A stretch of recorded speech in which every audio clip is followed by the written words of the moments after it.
परम पूज्य श्री शिव कृपानंद स्वामी जी एवं हिमालयन समर्पण ध्यान का परिचय।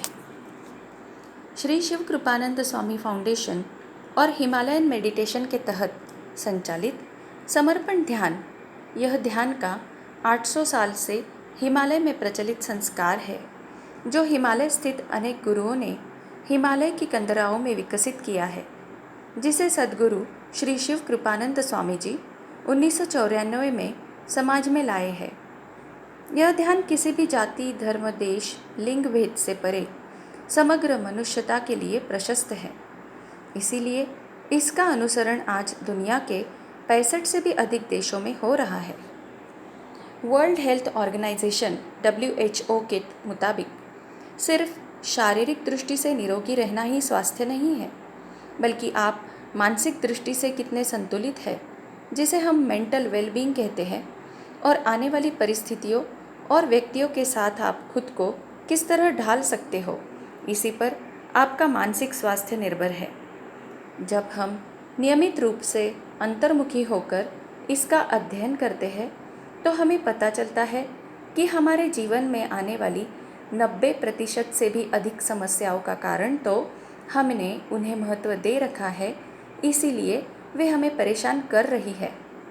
हिमालयन ध्यान संस्कार द्वारा हम 30 मिनट तक नियमित अंतर्मुखी होते हैं, जिससे हम हमारे दोषों को जानकर धीरे धीरे उनको कम कर हम खुद के गुरु बन जाते हैं। लेकिन भीतर जाना सिखाने के लिए हमें एक गुरु की आवश्यकता होती है। मान लो जैसे अगर हमें कोर्ट में पेशी करनी हो तो एक एडवोकेट की ज़रूरत होती है। जज साहब एक सामान्य व्यक्ति का कहना नहीं सुन पाते हैं। उसी तरह बीमारी ठीक करनी हो तो डॉक्टर की ज़रूरत होती है, हम खुद को ठीक नहीं कर पाते हैं। ठीक इसी तरह हमारे भीतर जाने के लिए भी हमें किसी विशेषज्ञ की, किसी मार्गदर्शक की ज़रूरत होती है, जो हमें सही मार्ग दिखाए, सही तरह से हम अंतर्मुखी कैसे हो यह बताए।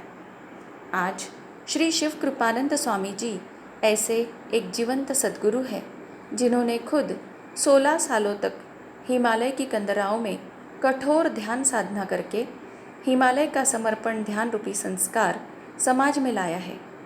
स्वामी जी वह भागीरथ है, जिन्होंने सर्वसामान्य मनुष्य के लिए यह हिमालय की गंगा समाज तक लाने में अपना संपूर्ण जीवन व्यतीत किया। स्वामी जी खुद एक उच्च विद्या विभूषित गृहस्थ है, जो कलकत्ता में एक विख्यात कंपनी में मार्केटिंग मैनेजर की पोस्ट पर थे। लेकिन आध्यात्मिक जिज्ञासा उन्हें हिमालय तक लेकर गई। हिमालय में 16 वर्षों तक अलग अलग गुरुओं के सानिध्य में ध्यान करके उन्होंने आत्मज्ञान की प्राप्ति की। स्वामी जी जब से समाज में आए हैं, उन्होंने समाज के सभी घटकों के लिए विशेष वर्ष घोषित करके उनको ऊर्जा प्रदान की है, जैसे युवा वर्ष, महिला वर्ष, जागृति वर्ष, रक्षक वर्ष, शिक्षक वर्ष, डॉक्टर्स वर्ष, बाल वर्ष, समर्पण वर्ष इत्यादि। 2007 साल में स्वामी जी ने समर्पण आश्रम दांडी में गहन ध्यान अनुष्ठानों का आरंभ किया, जिसमें स्वयं की मंगल मूर्तियों को स्थापित कर विश्व चक्र की स्थापना करते हैं और विश्व शांति के लिए एक ऐसे स्थान का निर्माण करते हैं जहां पर अगले 800 सालों तक खोजी आत्माएं आकर आत्म शांति का अनुभव प्राप्त करेंगी।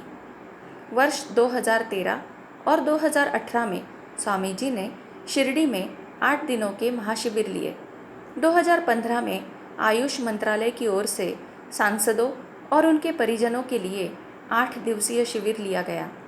2017 में स्वामी जी ने श्रीलंका के तत्कालीन प्रधानमंत्री, जो आज वहाँ के राष्ट्रपति श्री हैं, उन्हें ध्यान की अनुभूति प्रदान की।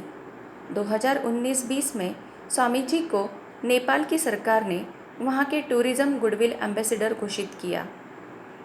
2021 में स्वामी जी ने महाराष्ट्र विधानसभा में सांसदों के लिए शिविर लिया। 2022 में गुजरात विधानसभा में 3 दिवसीय शिविर गुजरात के मंत्रियों के लिए लिया गया। 2022 में ही महाराष्ट्र पुलिस हेडक्वार्टर्स मुंबई में स्वामी जी का शिविर आयोजित हुआ। 2022 में ही aeronautical development agency DRDO defence research and development organisation Bengaluru में स्वामी जी से अनेकों शास्त्रज्ञों ने, एरोनॉटिकल इंजीनियर्स ने ध्यान का ज्ञान ग्रहण किया। स्वामी जी का कहना है कि समाज के 4 महत्वपूर्ण स्तंभ हैं: डॉक्टर, वकील, रक्षक और राजनेता, जिनके आसपास हमेशा नकारात्मकता का वातावरण बना रहता है। इसीलिए उन्हें ध्यान करके खुद का आभा मंडल सुरक्षित करना ज़रूरी है। हमें कोई भी बीमारी होने से पहले वह बीमारी हमारे आभा मंडल पर आती है। अगर हमारा आभा मंडल सशक्त है तो बीमारी अंदर आ ही नहीं सकती। इसीलिए हमें ध्यान करके खुद का ऑरा सुरक्षित करके समाज में सेवा हेतु जाना चाहिए।